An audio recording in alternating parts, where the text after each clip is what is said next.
हाँ हले पर टॉपिक जो दोस्तन रखियो हुयो rise of capitalism and new liberalism तो यो मुझे ख्याल में बई पंहिंजे हिसाब सां तमामु वॾी नोयत या मौज़ूअनि जिनखे हिकिड़ी सिटिंग में कवर नथो करे सघे इन करे मसरूर सां डिस्कस कयो भई असां इहो सलाह हुई त हिन सिटिंग में पाण राइज ऑफ कैपिटलिज्म डिस्कस कयूं टाइम्स केस ताईं उन खां पोइ जेको न्यू लिबरलिज्म इमर्जेंस आहे 78 ऑनवर्ड्स अञा ताईं हलंदड़ जेकी आहे उनखे ॾिसूं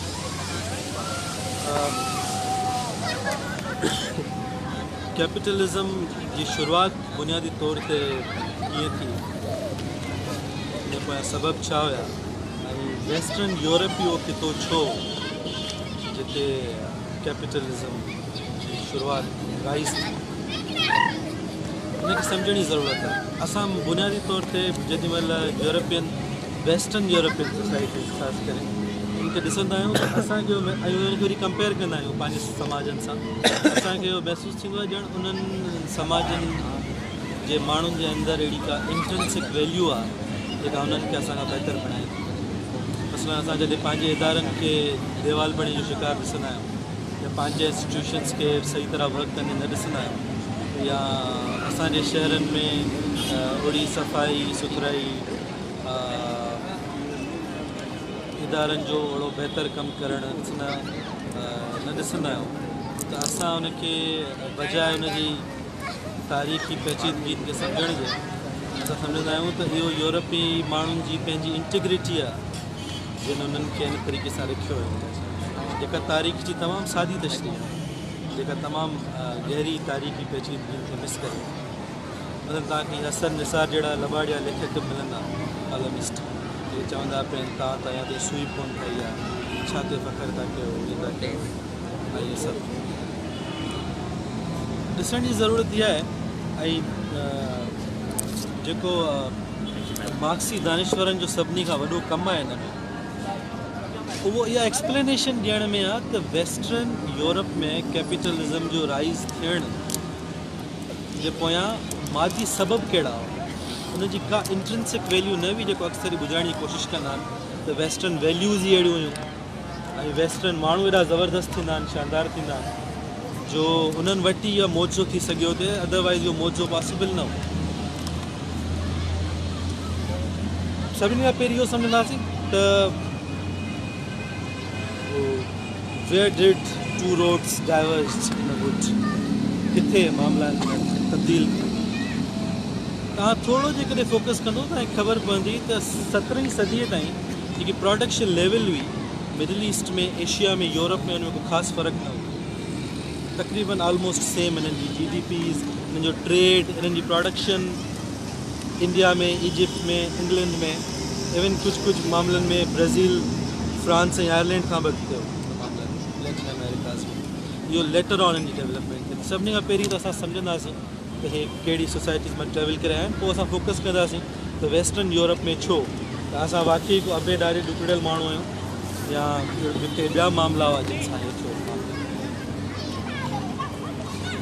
हिकिड़ी ॾाढी आम ॻाल्हि आहे तव्हां सभिनी पढ़ी हूंदी यकीनन त इहे जेको इनिशियल सोसाइटीज़ हुयूं सिफ्ट असेंबल प्रिमिटिव कम्यूनिज़म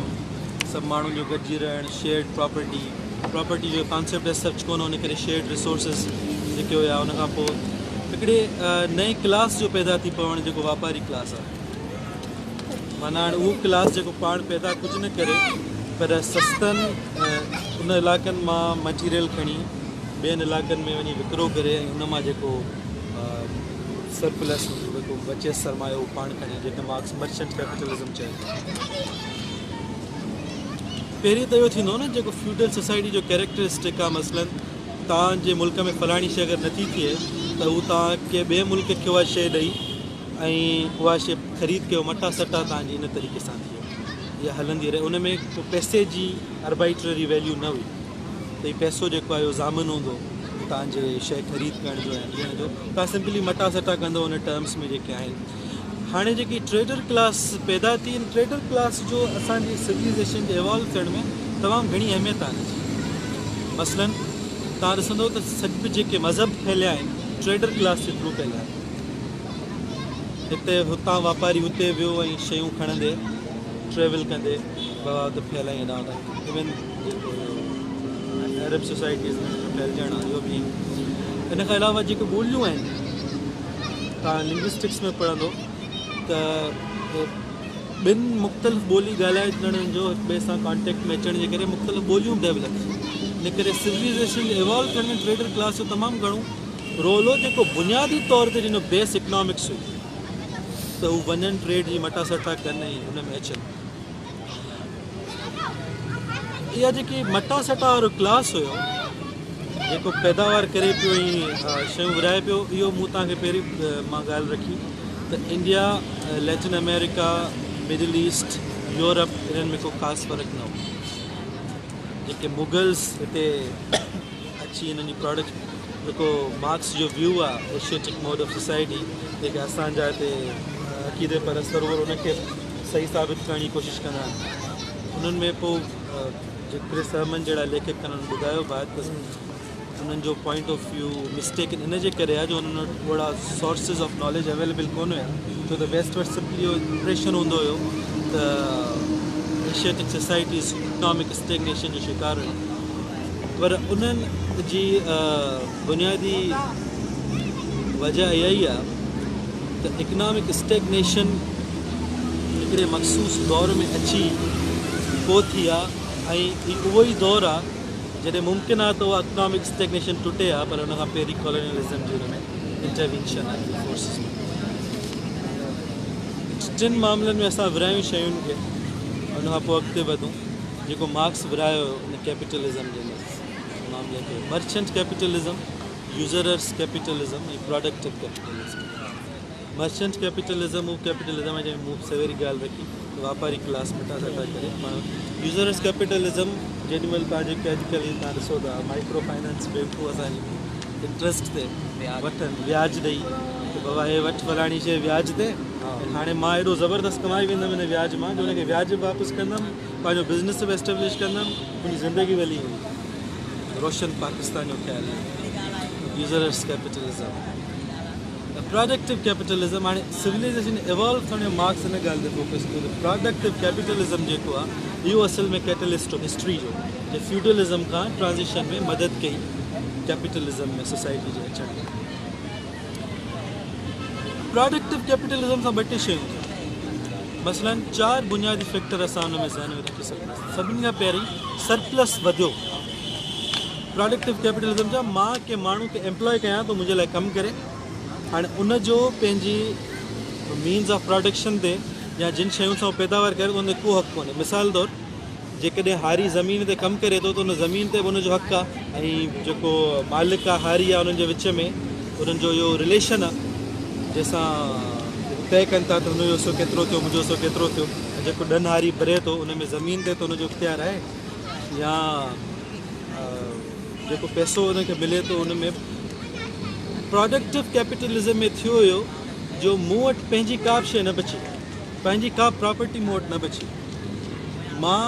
जेको कुझु पायां उहो मुंहिंजो हाणे लेबर आहे जेको मूंखे विकिणी पैसो कमाइणो आहे ऐं जेको पैसा मूंखे ॾींदो उहो मूंखे एतिरा पैसा ॾींदो जो मां तयारु थी गाॾी में तेल भराए वरी वापसि कम ते अची सघां एतिरा पैसा मूंखे ॾींदो त मां सस्टेन करे सघां प्रोडक्टिव कैपिटलिज़म इहो आहे जेको अॼुकल्ह असां इवॉल्व जे टाइम में बि अॼुकल्ह असां ॾिसूं अच्छा न प्रोडक्टिव कैपिटलिज़म उहो वाहिद ट्रेजेक्ट्री हुई जितां खां डिफरेंस शुरू थियो यूरोपियन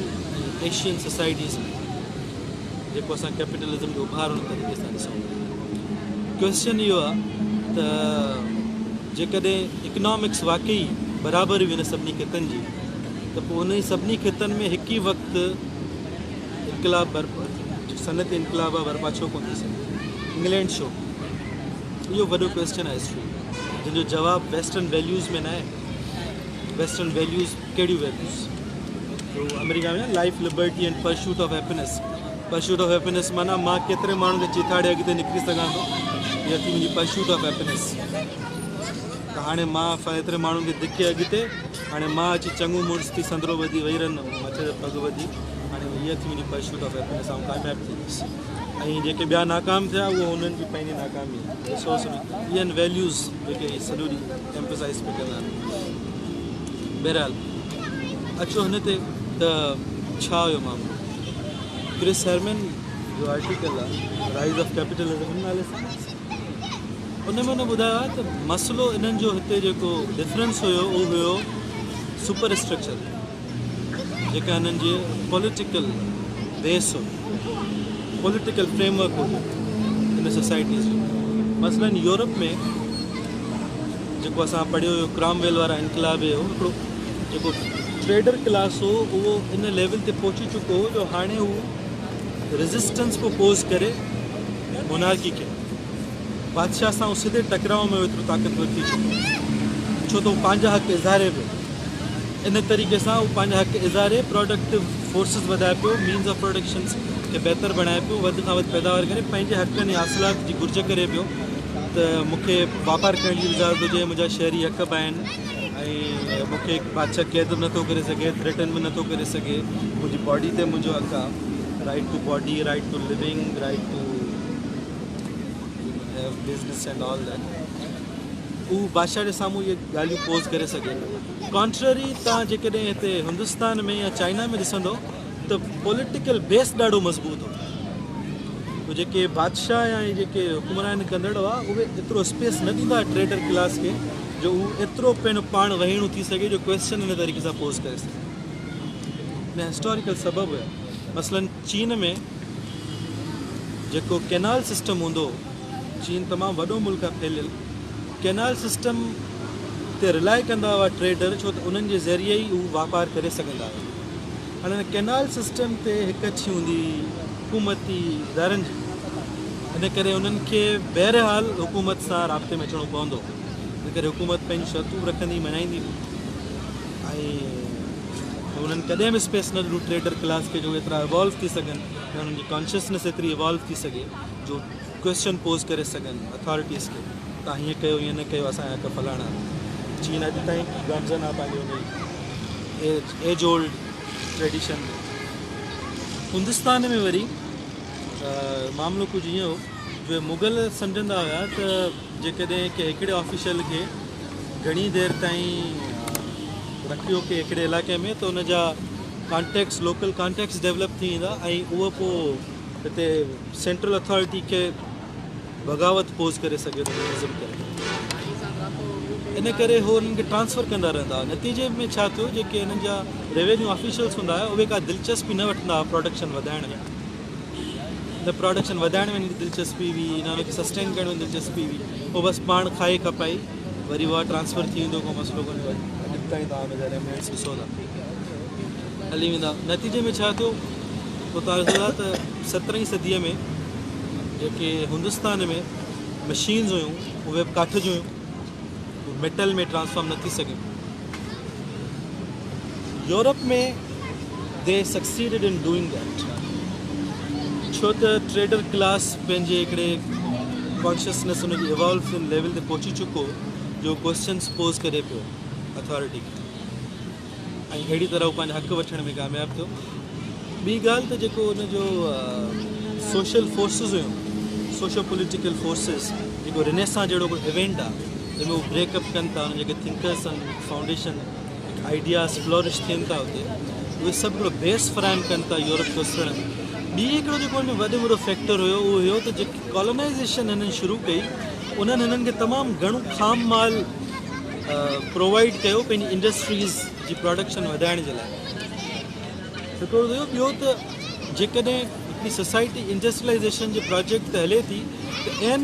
मुमकिन आहे पॉसिबिलिटी आहे त हुनजो जेको एग्रीकल्चर आहे उनखे नुक़सानु रसे जीअं असां चाइना असां वटि वॾे में वॾो मिसाल आहे जेके ॾुकार थिया या फेमाइन्स आया इंडस्ट्रियलाइज़ेशन जे प्रोजेक्ट में जेतिरो माण्हुनि जो मौत थियो हुन में उहो असां ॾिसो पिया त सोसाइटी केतिरो अफोर्ड करे सघे थी इंडस्ट्रियलाइज़ेशन उहो कहिड़ी पेस ते ट्रांज़िशन करे सघे थी फ्यूडलिज़म खां कैपिटलिज़म में इहो क्वेश्चन। ब्रिटेन वटि छा हुयो या यूरोप वटि एज़ अ होल मसलन जेकॾहिं लैटिन अमेरिका में एग्रीकल्चर तमामु घणो बूम करे पियो त हू एतिरी ग़िज़ा प्रोवाइड करे पियो यूरोप खे जो जेकॾहिं हुननि जो एग्रीकल्चर उन सतह ते उन्हनि जी एग्रीकल्चरल फोर्स न पई बि प्रोड्यूस करे, उहो इंडस्ट्रियलाइज़ेशन ते फोकस कर तॾहिं उहो उन्हनि जी पूरत कंदा। इन करे इहो उन्हनि वटि हिकिड़ो ॿियो एडवांटेज अची वियो हुन में, नेवी डेवलप करण में, ॿियनि ते दस्तरस रखण में, इहो उन्हनि खे अलॻि हिकिड़ो एडवांटेज हुयो हिकिड़ो। अहिड़ी तरह हिननि वटि कैपिटलिज़म जी जेकी अवाइली शकिल हुई उहा उभरणु शुरू थी ऐं मेच्योर बि उते ई थी। जीअं असां ई ॻाल्हि कई, पोइ जागीरदाराणा बग़ावतूं जेके आहिनि फ्रेंच रेवोल्यूशन में, असां ॾिसूं था त कीअं उभरियूं। पोइ उहो पंहिंजे एपेक्स ते पहुचनि थियूं वर्ल्ड वॉर 1 जे हिन में कल्मिनेशन में। पर हिन खां पहिरीं इहो त जॾहिं हाणे प्रोडक्टिव कैपिटलिज़म जो बुनियादु पइजी वियो त 4 शयूं थियूं। हिकिड़ो त आउटपुट वधियो, सरप्लस तमामु घणो थियो। ॿियो एक्सपेंसिस वधिया, हाणे शयूं तमामु घणियूं महांगियूं थियूं। हाणे आम माण्हू जे वस जी इहा ॻाल्हि न रही त उहो औज़ार उहो ख़रीदे सघे, मशीन प्रोडक्शन जूं। उहे पोइ हाणे वसीले हुयूं कंहिंजे या त रियासत जे या प्राइवेट सरमाएदार जेको वॾो हुजे ख़रीदे सघे। आउटपुट वधियो, मशीनुनि जा एक्सपेंसिस वधिया, डिपेंडेंस वधी।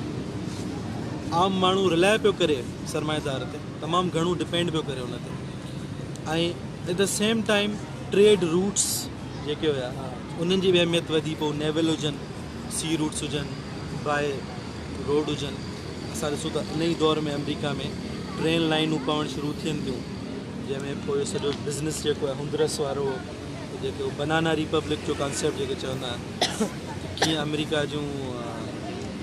यूनाइटेड फ्रूट कंपनीज़ उहे डिसाइड कंदियूं हुयूं, केले जूं कंपनीज़ फ्रूट जूं डिसाइड कंदियूं हुयूं त हुंदरस में हाणे हुकूमत कंहिंजी हूंदी। ऐं पोइ ख़ुशि थींदा त हुंदरस जा माण्हू त तब्दीली अचे ई आसानु। सो पाण इहे का केले जी कंपनी हूंदी असांजी। सो इहे बुनियादी फोर्सिस हुयूं जेके थियनि पियूं। हाणे पोइ कॉम्पिटिशन शुरू थियो, कट थ्रोट कॉम्पिटिशन। ऐं तमामु बुरी हालत में असां मज़दूरनि खे ॾिठो, उहो पंहिंजो सभु कुझु विञाए चुका हुआ, जंहिं लाइ मार्क्स लिखियो they've nothing to lose but their chains. तमामु घणी उन्हनि जी कॉन्शियसनेस जेकी आहे सो क्रैम्प थी चुकी। हाणे पोइ जॾहिं कॉम्पिटिशन वधियो ऐं सरप्लस तमामु घणो थी वियो, उन पोइ हिननि जे जेको कॉन्फ्लिक्ट हुयो इट रिज़ल्टेड इन वर्ल्ड वॉर 1। जेको इकनॉमिक हिननि जा असल में जेके मामला हुया, इन करे ई लेनिन लिखियो हुयो साइंस खे, चयो त imperialism is highest form of capitalism. छो त हाणे इहे टकराव में आहे पंहिंजे पाण में। हाणे हिननि वटि का चॉइस न बची सवाइ हिन जो डिसाइड कनि त छा करिणो आहे। ऐं 1917 में रशियन रेवोल्यूशन में जॾहिं ॿिया सम्झनि पिया त उहो तारीख़ जे हुन पैराए में न आहे जो हुनखे सोशलिस्ट इनकलाब में अची वञे। हिननि जो आर्ग्यूमेंट इहो जो असां तारीख़ी तौर हुन दौर में दाख़िल थी चुका आहियूं ऐं रूस खां पोइ वेस्टर्न यूरोप में ईंदड़ इनकलाब इन ॻाल्हि जी साबिती थींदा। सोशलिस्ट इनकलाब रूस जे इनकलाब खे सस्टेन कंदा। ऐं छो त हाणे असां तारीख़ी तौर ते सरमाएदारी उन दौर में दाख़िल थी चुकी आहे जो इन वटि सवाइ सोशलिज़म न ट्रांज़िशन करण जे ॿी का बि शइ कोन बची आहे, न त हीअ सॼी सिविलाइज़ेशन खे वाइप आउट करे छॾींदा। वेस्टर्न यूरोप में इनकलाब कोन आया, जेको हिकिड़ो अलॻि मौज़ू आहे, जेको ग्रामची जो बेसिक थीसिस आहे, उहो असां पोइ पढ़ंदासीं। पर थियो हुयो जो असां ॾिसूं था त पोइ कैपिटलिज़म पंहिंजे फॉर्म में सस्टेन कयो। ऐं जेको तव्हां ग्रेट डिप्रेशन जी ॻाल्हि कई, छो त 1917 खां पोइ अमेरिका वटि पैसो तमामु घणो थी वियो।